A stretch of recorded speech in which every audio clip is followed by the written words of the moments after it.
Everyone knows it's not Thanksgiving without stuffing, and today I'm going to show you how to make this easy Williams-Sonoma focaccia stuffing mix.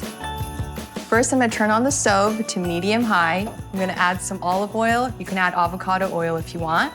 Onions, celery, salt, and pepper. Saute it until the onions are translucent. And at this point, you can really add whatever you want. Sausage, cranberries if you like, mushrooms.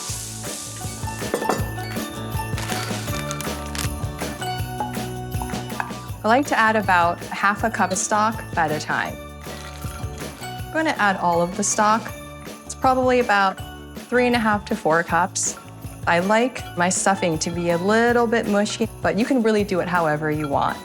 I'm going to finish by buttering the dish. 1, because butter is absolutely delicious, but 2, it makes it scoopable. And a pro tip is I like to butter the foil because when you're unveiling the beautiful stuffing, you don't want the breadcrumbs to be stuck to aluminum foil.